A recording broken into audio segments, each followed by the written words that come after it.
Hello everyone, welcome back to Studypedia. चलिए आज की वीडियो स्टार्ट करते हैं। आज की वीडियो में सॉल्व करेंगे एसएससी सीजीएल 2026 के लिए ऑलिव बोर्ड का जो लाइव मॉक टेस्ट अवेलेबल है ऑलिव बोर्ड की वेबसाइट पे, उसका मैथ सेक्शन का सोल्यूशन करेंगे। देखिए ये कब तक आपके लिए अवेलेबल है, 7 जून 7 बजे तक, मतलब कल शाम को 7 बजे तक अवेलेबल है। अगर ये आपने मॉक टेस्ट अटेम्प्ट नहीं करा है तो आप इसे जरूर करना, क्योंकि ऑलिव बोर्ड ने इसके अंदर सेक्शनल टाइमिंग को भी इंट्रोड्यूस कर दिया है। जैसे सीजीएल के अंदर अब आपका सेक्शनल टाइमिंग रहेगा, बिल्कुल वैसे ही मॉक टेस्ट रहेगा। तो आपके लिए थोड़ा एक हो जाएगा, पहले से ही प्रैक्टिस हो जाएगी कि सेक्शनल टाइमिंग को कैसे हैंडल करना है। ठीक है, चलिए इसके अंदर मैथ्स का सोल्यूशन करेंगे। क्वेश्चन नंबर 1 देखते हैं। वो कह रहे हैं एक जो एरिया है, एरिया किसका, सर्कल का और स्क्वायर का इक्वल है। एक वृत्त और वर्ग का क्षेत्रफल बराबर है। तो देखिए पाई आर का स्क्वायर किसके बराबर है, ए के स्क्वायर के। तो हमें बताना है, रेशियो बताना है किसका, उनके पैरामीटर का, परिमाप का अनुपात बताना है। तो देखिए अगर ये दोनों यहाँ से इक्वल हैं, अगर मैं यहाँ से a का वैल्यू निकालूं तो ये पूरा किसके अंदर चला जाएगा, अंडर रूट में। तो देखिए ये r जो है ये तो बाहर आ जाएगा, तो ये रह जाएगा r अंडर रूट में पाई। a किसके बराबर में आ गया, r अंडर रूट में पाई। अब हमें पैरामीटर का रेशियो बताना है। पैरामीटर क्या होता है, 2 पाई r इस टू में इसका क्या होता है 4a। a का वैल्यू हमारे पास क्या है, r अंडर रूट में पाई। तो देखिए ये कैंसिल हो जाएगा, r से r, 2 से ये हो जाएगा 2। अब अगर मैं ये पाई को कैंसिल करूंगी यहाँ पे, तो ये यहाँ पे अंडर रूट में चला जाएगा। तो आंसर क्या रह जाएगा, अंडर रूट में पाई इस 2 में 2। यहाँ पे पाई को इन्होंने p से डिनोट करा है। अब किसी को अगर कुछ कंफ्यूजन हो कि ये अंडर रूट में कैसे चला गया, वो मैं बता देती हूँ। अगर कोई भी नंबर है, पाई नहीं लेते, कोई भी नंबर ले लेते हैं। अगर ये 2 है, अगर आप इसको फैक्टर बनाओ, इसको तोड़ के लिखो, तो ये हमेशा होता है 2 मल्टीप्लाई अंडर रूट में 2। ठीक है ना, कोई भी नंबर होता है ऐसे होता है। तो अगर यहाँ पे सिंगल पाई लिखा था तो इसका मतलब था कि 2 अंडर रूट में पाई है। अब देखिए नेक्स्ट देखते हैं। देखिए वो क्या कह रहा है, 2 नंबर हैं किस रेशियो में, 5x और 8x के रेशियो में। अब उसके बाद कह रहा है अगर दोनों में से 4 को क्या कर दिया, सब्ट्रैक्ट कर दिया, तो जो उनका रेशियो है वो क्या बन गया, 7:12 में 12। ठीक है, तो हमें ओरिजिनल बताना है, मतलब 5x और 8x की वैल्यू बतानी है। तो ये कितना हो जाएगा, 60x minus 12 4 48 is equals to में 56x माइनस में 28। तो ये कितना हो जाएगा, 4x इज इक्वल्स टू में ये रह जाएगा 20। तो x का वैल्यू हमारे पास यहाँ से कितना आ गया, 5। तो 5 5 25, 5 8 40। तो आंसर कितना रह जाएगा, 25:40। अगला देखेंगे। देखिए वो क्या कह रहा है, एक शॉपकीपर है जिसके पास 250 बॉक्सेस हैं, उसके अंदर से जो 75 बॉक्स हैं वो p% के प्रॉफिट पे बेचता है। 75 बॉक्स बेचता है p% के प्रॉफिट पे, और जो बचे हुए बॉक्स होते हैं, ठीक है, 250 में से 75 ले लिए तो कितने बचे, 175 बॉक्स है, उन्हें किस प्रॉफिट पे बेचता है, p-6 के प्रॉफिट पे बेचता है।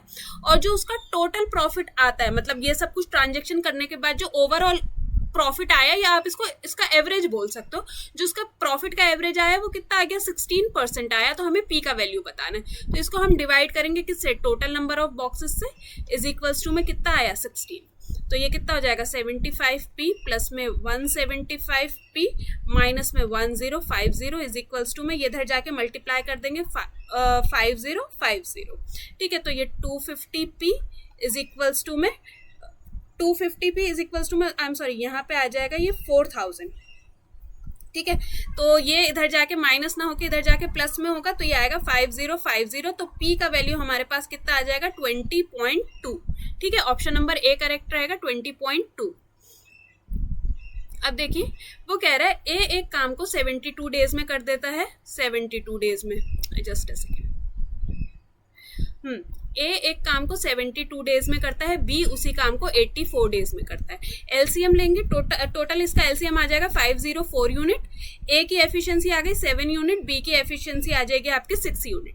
अब वो कहता है ए और बी साथ में काम शुरू करते हैं पहले 24 दिन। देखो 504 यूनिट काम था, 24 दिन, मतलब दोनों की एफिशिएंसी कितनी हो गई, 13 इंटू में 24, तो कितना 312 यूनिट काम कंप्लीट हो गया, बचा कितना 192 यूनिट। उसके बाद वो क्या कहता है, ए काम छोड़ देता है, ए ने काम छोड़ दिया। अब वो कहता है बी को कितना टाइम लगेगा काम को कंप्लीट करने के लिए। तो बी की एफिशिएंसी कितनी है, 6 यूनिट। तो डिवाइड कर देंगे 6 से, तो 6 3 18, 32 डेज उसको लगेंगे काम कंप्लीट करने के लिए बी को। अगला देखेंगे। देखिए वो क्या कहता है, एक पुलिसमैन क्या है 108 मीटर पीछे है, किससे, चोर से, एक पुलिसकर्मी एक चोर से 108 मीटर पीछे है। देखो 108 मीटर बना देते हैं, ये डिस्टेंस है, ये पुलिस है, ये चोर है, थीफ है। अब जो वो क्या कहता है, पुलिस क्या है 16 मीटर और क्या कहते हैं, police run 16 metre and thief run 13 metre, ठीक है, इन अ मिनट। ये जो टाइम है मतलब 13 मीटर, मतलब बेसिकली ये उनका स्पीड का रेशियो दे रखा है, ठीक है ना, मीटर पर मिनट दे रखा है, मीटर पर सेकंड नहीं दे रखा है, ठीक है।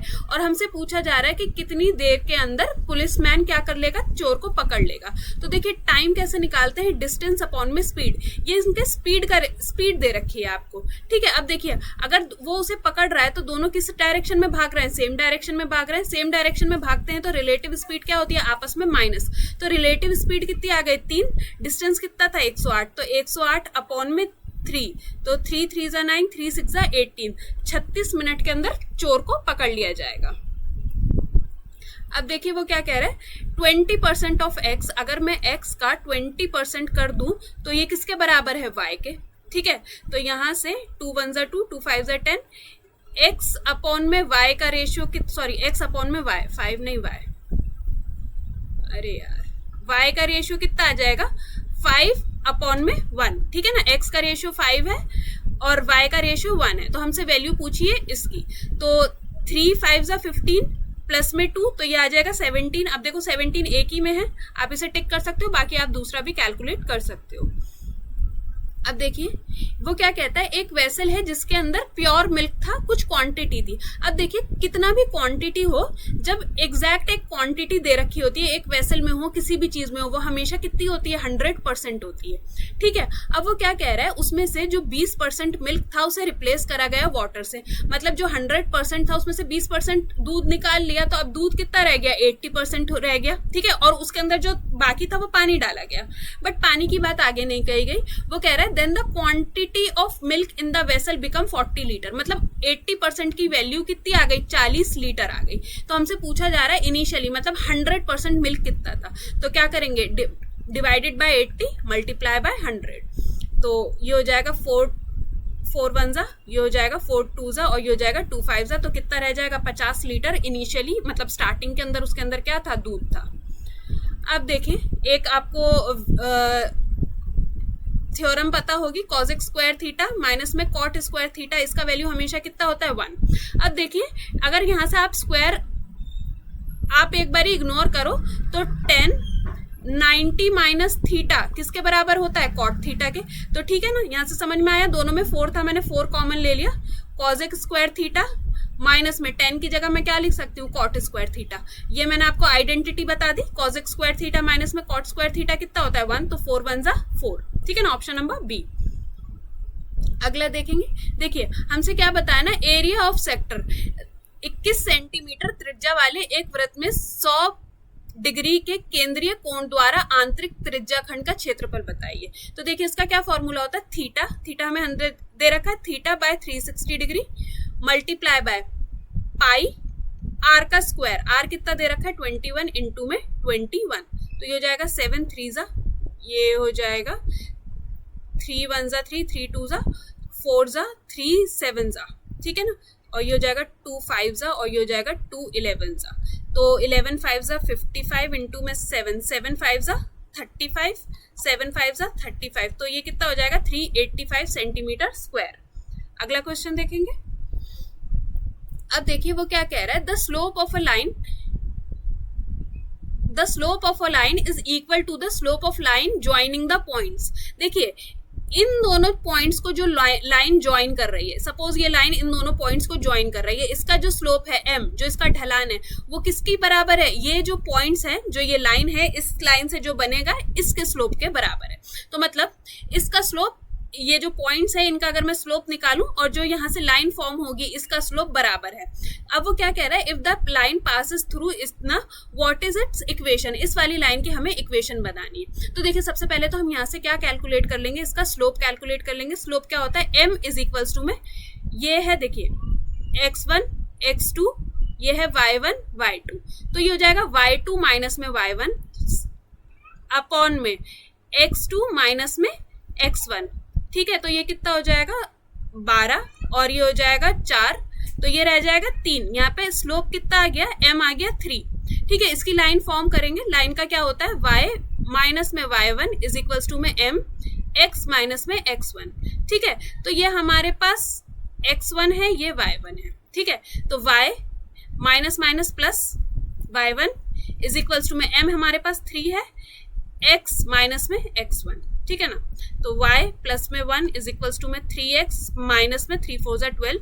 तो ये माइनस इधर जाके, सॉरी प्लस इधर जाके माइनस होगा, माइनस माइनस प्लस, तो ये हो जाएगा y इज इक्वल्स टू में 3x माइनस का 13। ठीक है, ऑप्शन नंबर सी। देखिए वो क्या कह रहा है, एक सॉलिड हेमिस्फेयर है, एक अर्ध गोला है जो किसके ऊपर है, एक सिलेंडर, एक बेलन के जो टॉप पे है वो फिक्स करा गया है। देखिए मैं एक ऐसे बना देती हूँ आपके लिए। ये था एक बेलन, इसके टॉप के ऊपर ये क्या फिक्स कर दिया गया है, एक हेमिस्फेयर, एक अर्धगोला। ठीक है, अब वो क्या कह रहा है, दोनों का जो रेडियस है वो सेम है। अगर ये r है, ठीक है ना, ये समझ में आ गया, ये कॉमन रेडियस बन गया। अब वो क्या कह रहा है, if the total height of a solid, ये जो पूरी हाइट है वो कितनी दे रखी है, 5r।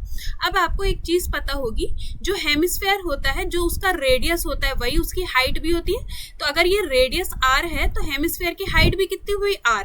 तो अगर मैं सिर्फ सिलेंडर की हाइट की बात करूं तो वो कितनी हो जाएगी, 4r। इतनी बात समझ में आई?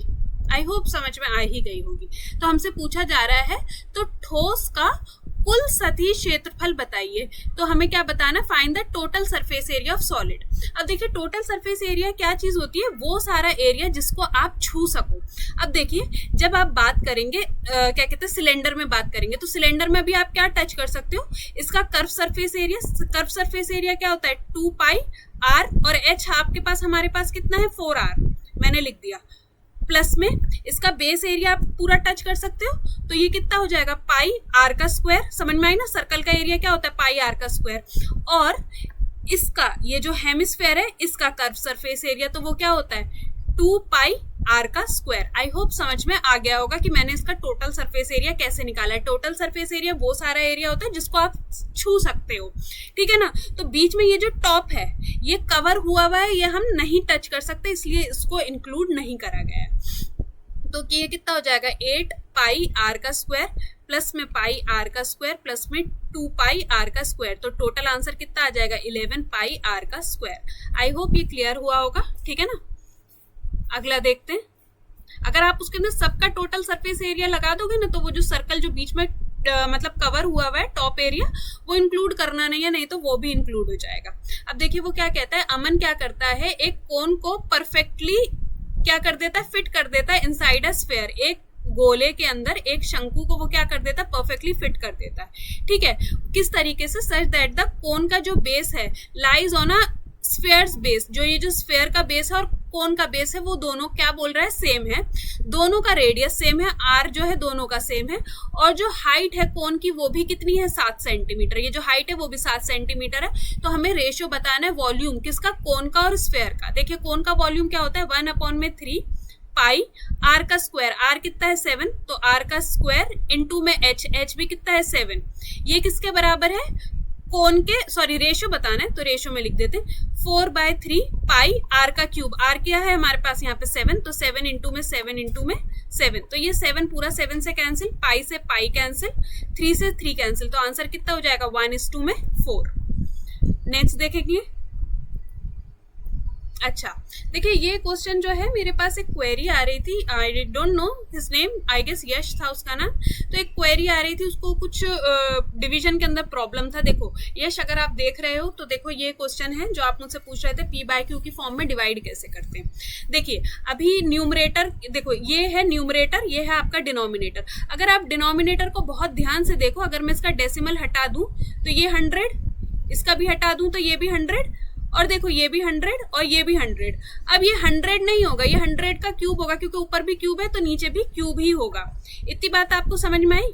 अब अगर आप बहुत बहुत बहुत ध्यान से देखो तो ये जो न्यूमरेटर है, मैं अभी यहाँ से सबके 18 क्यूब माइनस में 20 का क्यूब प्लस में 15 क्यूब माइनस का 17 क्यूब। और अगर मैं नीचे यहाँ पे एलसीएम ले लूं तो 100 का क्यूब क्या बन जाएगा, 1 2 3 4 5 6 कुछ ऐसा। और एलसीएम करके ये 18 क्यूब माइनस का 20 क्यूब प्लस का 15 क्यूब माइनस का 17 क्यूब, ये कुछ ऐसा बन जाएगा। कुछ आपको समझ में आ गया? ठीक है, तो देखिए ये जो फर्स्ट और सेकंड टर्म है ये दोनों आपस में क्या हो जाएंगे, डिवाइड हो जाएंगे। तो ये यहाँ पे आंसर ये बन जाएगा आपका 1। ठीक है, ये 1 बन जाता। देखो पहले हम ये जो न्यूमरेटर है इसको सॉल्व कर लेते हैं। ये इनका पेयर बन गया और ये जो थर्ड वाला है ये जाके इधर मल्टीप्लाई हो जाएगा। तो ये 1 2 3 4 5 6 ये इधर हो जाएगा, ये कैंसिल होके बन गया 1। ठीक है, और मल्टीप्लाई करेंगे इससे तो आंसर रह जाएगा ये। अब देखो जो आपका यश क्वेश्चन था, अगर आपने कहा था कोई भी नंबर हो ऐसे हो पी क्यू आर, मैंने इसको मान लिया।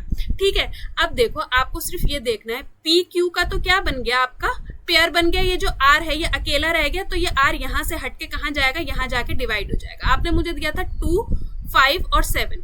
ठीक है ना, तो देखिए 2 और 5 का तो पेयर बन गया, 2 और 5 मल्टीप्लाई बाय 7 ऐसे हो जाएगा ये। ठीक है, और अगर 4 डिजिट के नंबर होते हैं, 4 नंबर होते हैं, सपोज 2 5 8 बाय 7 होता, तो देखिए ये जो नंबर होता है इसका रेसिप्रोकल होता है। 2 बाय 5 किससे मल्टीप्लाई हो जाता है, 7 बाय 8 से। ऐसे करके होता है ये। ठीक है, जब भी 3 डिजिट आपस में मल्टीप्लाई हो रहे हो तो समझ लो आपका ये जो 2 नंबर थे इसका तो पेयर बन गया, ये जाके इधर मल्टीप्लाई होगा जो थर्ड नंबर है। ठीक है, तो ये आपका आंसर कितना आ जाएगा, 100 का क्यूब। अब देखिए वो क्या कह रहा है, the average of 7 consecutive odd number. देखिए कॉन्जिक्यूटिव है तो क्या है, मतलब क्रमागत है, औसत संख्याएं हैं जिनका औसत क्या है 21। अब देखिए औसत हमेशा बीच में होता है, अगर ऑड नंबर है कॉन्जिक्यूटिव है तो ये हो गया 21, ये 23 25 27, स्टार्टिंग के भी पूरे कर लो चाहो तो, 19 17 और 15, क्योंकि कॉन्जिक्यूटिव थे तो हमने पूरा कर लिया, ये इसका एवरेज आ गया। तो वो कह रहा है अंतिम 3 संख्याओं, ये अंतिम 3 संख्या उसके अंदर +28 +37 इसका औसत क्या है, तो डिवाइडेड बाय 5। तो ये आपका कितना हो जाएगा, इन सबको प्लस करना है, तो ये हो जाएगा 140 अपॉन में 5, तो आंसर कितना आ जाएगा 28। अगला देखेंगे। अब देखिए वो क्या कह रहा है, एक मनी है जो कंपाउंड इंटरेस्ट चक्रवृद्धि ब्याज पे 5 गुनी हो जाती है कितने टाइम के अंदर, 7 ईयर्स में। तो P से 5P कितना हो गया, कितने टाइम में हुई, 7 ईयर्स के अंदर। तो वो पूछ रहा है कितना साल लगेगा उसे 25 गुना होने में। P से 25P होने में कितना टाइम लगेगा। अब देखो 25 को किसकी फॉर्म में लिख दो, 5 की फॉर्म में लिख दो, तो ये क्या है 5 का स्क्वायर है। ठीक है ना, अगर मैं यहाँ पे 25 ना लिख के मैं यहाँ पे 5 का स्क्वायर भी लिख सकती हूँ। ठीक है, तो यहाँ पे 7 एज इट इज आएगा टाइम के लिए, मल्टीप्लाई किससे करेंगे, इसका जो वैल्यू बनेगा मल्टीप्लाई बाय 2, मतलब वैल्यू नहीं पावर, तो 7 2 14 ईयर्स लगेंगे। ये मतलब 3 की पावर में भी हो सकता था, 4 की पावर में भी हो सकता था, तो टाइम से पावर को मल्टीप्लाई कर देंगे। अब देखिए ट्रिपलेट आपको पता होगा, 9 40 41, इतनी बात समझ में आई। अगर आपने ये ट्राइंगल बनाया, इसके अंदर उसने हमें साइन थीटा दे दिया है 40 41, तो ये 9 ही रहेगा इसका वैल्यू। अब देखिए ये हमें वैल्यू बताना है। अभी पहले इसको सॉल्व करते हैं। कॉट थीटा क्या होता है, कॉस थीटा अपॉन में साइन थीटा इनटू में साइन थीटा, तो ये कैंसिल करके यहाँ पे क्या बचा, साइन थीटा। 8 साइन थीटा था तो सॉरी 8 कॉस थीटा था, कॉस थीटा बचा ना, तो यहाँ पे हो जाएगा 9 कॉस थीटा अपॉन में कॉस स्क्वायर थीटा, ये इससे कैंसिल हो जाएगा। तो अब हमें बताना है 9 बाय कॉस का वैल्यू, तो 9 कॉस का वैल्यू कैसे लिखा जाएगा, 9 बाय 41। अगेन वही 3 वैल्यू आ गई, तो ये जो 41 है ये डिनोमिनेटर में ना रह के यहाँ पे जाके मल्टीप्लाई हो जाएगा, तो आंसर कितना आ जाएगा आपका 41। अगला देखेंगे। देखिए आशा और जिया एक बिजनेस के अंदर एंटर करते हैं और उनकी इन्वेस्टमेंट कितनी है, 12:13। आशा और जिया, ठीक है, 12:13 की रेशियो में वो क्या करती है, इन्वेस्ट करती है। अब वो क्या कहती है, 6 महीने के बाद after 6 month Asha again invested 16.2/3% of initial investment. जो उसकी प्रारंभिक निवेश था आशा का, उसका 16.2/3% वो और इन्वेस्ट करती है। अब देखिए 16.2/3% का आपको फ्रैक्शन पता होना चाहिए, वो कितना होता है 1/6। ठीक है, तो 12 का 1/6 कितना हो गया, 2 यूनिट। तो मतलब पहले उसका इन्वेस्टमेंट 12 यूनिट था, अब उसका इन्वेस्टमेंट कितना हो गया 14 यूनिट। ये कितना चला, अगले 6 महीने तक चला, और उसका जो इन्वेस्टमेंट था वो कितना था, पूरा 12 मतलब पूरे साल के लिए था ना, तो 12 और 12। ठीक है, तो हमसे पूछा जा रहा है what is the ratio of Jaya और आशा का। ठीक है, तो 6 6 6 2 12, 2 से कैंसिल कर देंगे, 2 6 और ये हो जाएगा 2 7 6 6 12 13। ठीक है, तो ये 13:2 में 13, तो प्रॉफिट शेयरिंग रेशियो कितना आ गया, 1:1। अगला देखेंगे, देखिए वो क्या कह रहा है, एक फ्रूट वेंडर ने बाय करे हैं 12 दर्जन केले। 12 दर्जन केले का मतलब क्या होता है, 144 केले, जो क्या है 30 रुपीज पर दर्जन थे। ठीक है, 30 रुपीज पर दर्जन थे। तो ये कितने के थे आपके 30 इंटू में 12 3 360 रुपए के उसने सारे बनाना खरीदे थे। अब वो क्या कह रहा है, ड्यूरिंग द सेलिंग, बेचते टाइम, मतलब ये उसकी कॉस्ट प्राइस थी, ये बनाना थे, कितने यूनिट उसने खरीदे, 30 बनाना जो थे उसके क्या पता चले खराब है, नॉट ईडेबल है। ठीक है, तो माइनस का 30, तो अब उसके पास कितने बनाना रहेगा, 114 बनाना। और अगर मैं इसे दर्जन में कन्वर्ट कर दूं तो लमसम ये 9.5 मतलब 9.5 दर्जन बनाना है ये। ठीक है, तो हमसे पूछा जा रहा है कि वो किस रेट पे पर दर्जन बनाना सेल करे कि उसको गेन कितने का हो, 10% का उसे प्रॉफिट हो। अब देखिए, तो 10% का प्रॉफिट करने के लिए मैं इसको ओवरऑल 110% करूंगी, तो उसे बेचने हैं 396 रुपीज के 9 पॉइंट मतलब 3 इतने के वो टोटल बनाना उसने बेचने हैं। तो हमें पर दर्जन का वैल्यू बताना है, तो डिवाइड कर देंगे 9.5 से, तो आपका आंसर कितना आ जाएगा, ये 42 मतलब 41.7 समथिंग आएगा। तो आंसर रह जाएगा 42 रुपीज पर दर्जन, उसे पर डजन उसे बनाना को क्या करना पड़ेगा, सेल करना पड़ेगा। अब देखिए, ये थोड़ा सा अगर आप देखो 9.432 का वैल्यू कितना था, 0.1060। अब 0.009432। ठीक है, अब देखिए, अब आपको डेसिमल का वैल्यू आपको बढ़ाना आता होगा। तो देखिए, पहले वैल्यूज यही है 9432 बट डेसिमल क्या हुआ है, आगे बढ़ा है। आगे बढ़ा है का क्या मतलब है, उसको डिवाइड किया गया है। तो देखिए कितना डिजिट आगे बढ़ गया है, पहले यहाँ था तो 1 2 3 डिजिट आगे बढ़ा है, मतलब उसे 1000 से डिवाइड करा है। अगर 1000 से इधर डिवाइड करा है तो इधर क्या करना पड़ेगा, 1000 से मल्टीप्लाई करना पड़ेगा। अगर आप इसे 1000 से मल्टीप्लाई कर दो तो आपका क्या कहते हैं, ये किधर आ जाएगा, इधर आ जाएगा। ठीक है ना, तो यहां से भी 3 डिजिट आपका क्या कहते हैं 0 आ जाएगा, आगे आ जाएगा, तो वैल्यू कितना आ जाएगा 106.0। अगला देखेंगे, देखिए वो क्या कह रहा है, the speed of a boat in a still water. देखिए बोट की और स्ट्रीम की वैल्यू हमें दे रखी है, तो हमसे पूछा जा रहा है टाइम कितना लगेगा टू बोट, और डिस्टेंस हमें दे रखा है, और किसके अंदर कवर करना है, डाउन स्ट्रीम के अंदर, धारा के अनुकूल। डाउन स्ट्रीम जब भी आप चलते हैं तो डिस्टेंस अपॉन में स्पीड हमें टाइम देता है, तो डाउन स्ट्रीम में हमेशा जो बोट और स्ट्रीम का रेशियो वो क्या होता है, प्लस होता है। तो देखिए 1260 अपॉन में कितना हो जाएगा 18, तो 18 7 126, तो 70 घंटे लगेंगे उसको कवर करने में डिस्टेंस को धारा के अनुकूल में। चलिए क्वेश्चन देखते हैं। देखिए इसके अंदर हमें के का वैल्यू बताना है। अब देखिए अगर आप इसे और इसे बहुत ध्यान से देखें तो ये हमारे पास है a माइनस, ये इसको 2 + 3 को मैंने a मान लिया, और ये b, ये a माइनस बी है, और ये कितना है a + b। तो a minus b, a + b क्या होता है, a स्क्वायर माइनस में b का स्क्वायर। इतनी बात समझ में आई। अभी देखिए क्वेश्चन चलते हैं। अब देखिए अगर मैं इसका एलसीएम लूं नीचे वाले का, तो ये हो जाएगा √2 प्लस में √3 का whole square a square minus में b स्क्वायर। b कितना है हमारे पास, √5 का होल स्क्वायर। और अब चलते हैं न्यूमरेटर की साइड, तो ऊपर 1 है, ये इधर मल्टीप्लाई होगा, ये इधर मल्टीप्लाई हो जाएगा, तो ये हो जाएगा √2 प्लस में √3 प्लस में √5।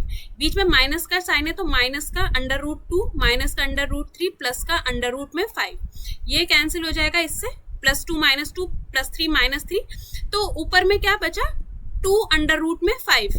इतनी बात समझ में आई। अब डिनोमिनेटर की बात कर लेते हैं। तो देखिए ये a square plus b square, तो ये हो जाएगा प्लस में 2ab माइनस का ये हो जाएगा 5, ये कैंसिल हो जाएगा। तो डिनोमिनेटर में क्या बचा आपका 2 √6 मल्टीप्लाई में ये वाला √6 √6, ये कैंसिल हो जाएगा इससे, ये कैंसिल हो जाएगा इससे, तो हमारे पास वैल्यू क्या बची 5 √5। तो k का वैल्यू कितना आ गया √5।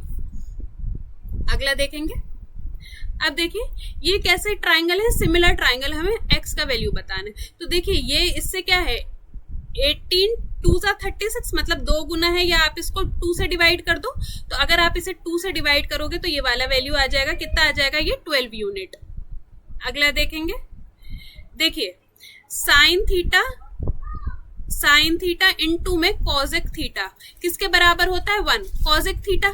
1 किस केस में होता है, जब इन दोनों के थीटा बराबर हो। सपोज साइन 30 डिग्री है और कॉजेक भी कितना है 30 डिग्री, तो साइन 30 डिग्री कितना हो जाएगा 1/2 और कॉजेक 30 डिग्री कितना रहेगा 2। तो आप इन्हें कैंसिल करोगे तो आंसर कितना आएगा 1।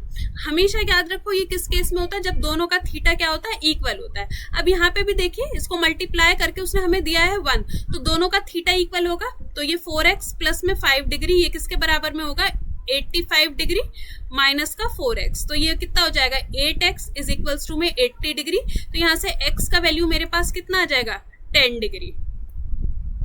अगला देखेंगे, देखिए हमें बताना है कि कौन सी जो स्टेटमेंट है वो गलत है। अब देखिए वो क्या कह रहा है, एक राइट एंगल ट्राइंगल है ABC, ये बना देते हैं ABC। उसके अंदर जो क्या कह रहा है, median to the hypotenuse is half the hypotenuse. हाँ ठीक है, जो इसका जो ये मीडियन होता है, ये मीडियन जो मैंने बनाया है ये कितना होता है हाइपोटेनस का आधा होता है, तो ये सही है। अब देखिए ये वाला जो है, ये वाला ऑप्शन है जो आपका गलत है, तो ऑप्शन ये वाला टिक होगा। अब वो क्या कह रहा है, एक ट्राइंगल है उसके किसी वर्टेक्स से, एक शीट से अगर मैं ये लाइन खींचती हूँ, ये हमारी क्या कहलाती है मीडियन कहलाती है। बट उसने यहाँ पे उस लाइन को क्या बोला है सेंट्रॉइड बोला है। सेंट्रॉइड कौन सा होता है, जो सारी मीडियंस, जब ये सारी मीडियंस आपस में कनेक्ट होती हैं और ये जो होता है इसे सेंट्रॉइड कहते हैं। बट उसने बोला था कि एक सेंटर से, एक वर्टेक्स से इधर जाके कनेक्ट होगी ये लाइन, तो ये लाइन क्या कहलाती है मीडियन कहलाती है। तो ये वाली जो स्टेटमेंट है ये गलत है, तो ये ऑप्शन चूज किया जाएगा, मतलब गलत ऑप्शन चूज करना था। अब वो क्या कह रहा है, area of all triangle having the same base lying between the same pair of parallel line are same. ठीक है ना, जिसके बेस सेम होते हैं ट्राइंगल के, उनके एरिया भी क्या होते हैं सेम होते हैं। और वो क्या कह रहा है, एक ट्राइंगल है इज पॉसिबल, एक ट्राइंगल पॉसिबल जब भी होता है जब उसकी दो साइड का डिफरेंस क्या हो, छोटा हो किससे, थर्ड साइड से, तो ये ऑप्शन भी सही है। नेक्स्ट क्वेश्चन देखेंगे। अब देखिए हमें बताना है कौन सी सही है। अब देखिए उसने हमें बोला है 35 से 70 के बीच में 8 प्राइम नंबर होते हैं, तो देखो कि 37, 41, 43, 47 आपको प्राइम नंबर्स तो 100 तक एकदम रटे होने चाहिए कि कौन कौन से होते हैं। 61, 67, तो ये 35 से 70 के बीच में 8 प्राइम नंबर्स हैं, अभाज्य संख्या है, ये सही है। हमसे कहा गया है कि इन दोनों के क्यूब के बीच में टोटल 152 नंबर्स हैं। तो देखिए 4 का क्यूब कितना होता है 64, माइनस में 216, माइनस में 1, तो कितनी नंबर आ जाएंगे 151। तो आपका स्टेटमेंट ए क्या है वो सही है। ठीक है, देखिए जो यश आपने मेरे से पूछा था कि आपको समझ नहीं आता कि 3 जब डिजिट होते हैं उन्हें कैसे डिवाइड करते हैं, देखो मैंने बीच में भी समझाया है आपको, ये सिर्फ आप ही के लिए मैं समझा देती हूँ। देखिए जब भी कुछ है P Q R की फॉर्म में, ठीक है ना, P Q R की फॉर्म में है, तो आप इसे कैसे डिवाइड करोगे। ठीक है, जो ये पी क्यू आर की फॉर्म में था, अब अगर आपको देखो क्वेश्चन देख के समझ में आएगा कि P अगर सिंगल नंबर है और Q और R का पेयर है, तो ये ऐसे रहेगा P Q multiply by R। ठीक है, P Q multiply by R। और अगर P और Q का पेयर है, P और Q का पेयर है और उसको आपको किससे मल्टीप्लाई करना है, R से डिवाइड करना है। ठीक है ना, तो ये मतलब होता है R/1, तो ये इसका रेसिप्रोकल होके इधर जाएगा, तो ये 1/R आएगा। इतनी बात समझ में आई। अगर P Q R, ठीक है, अब बस आपको ये समझना है कि पेयरिंग किसकी है। ठीक है, अगर P और Q की पेयरिंग है, मतलब कोई नंबर था 2/5 था, इसको 7 से डिवाइड करना है। ठीक है ना, तो 7 का मतलब होता है 7/1। 2/5 एक नंबर था जिसे 7 से डिवाइड करना था, तो ये हो जाता 1/7। ठीक है, और अगर एक 2 नंबर था जिसको किससे डिवाइड करना है 5/7 से, तो देखो ये हो जाएगा 2 5/7। अब ये थोड़ा सा समझ का है कि इसको थोड़ा सा समझा जाए, इस टाइप के क्वेश्चन प्रैक्टिस करे जाएं तो हो जाता है। बस आपको देखना है कि किसका पेयर बन रहा है। ठीक है, आई होप जितने आप लोगों के भी डाउट्स रहे होंगे क्लियर हो गए होंगे। आपको इसका पीडीएफ चाहिए, मेरे जो ये आज का मॉक टेस्ट है इसका मैथ सेक्शन का जो पीडीएफ है वो आपको मेरे क्या कहते हैं टेलीग्राम के पेज पे मिल जाएगा। आप मेरा टेलीग्राम विजिट कर सकते हैं, और कोई क्वेरी हो तो आप मुझे इंस्टाग्राम के ऊपर मैसेज कर सकते हैं। आई होप जितने आप लोगों के डाउट्स रहे होंगे क्लियर हो गए होंगे। वीडियो अच्छा लगा हो तो एक सब्सक्राइब जरूर करिएगा। चलिए मिलते हैं नेक्स्ट वीडियो में।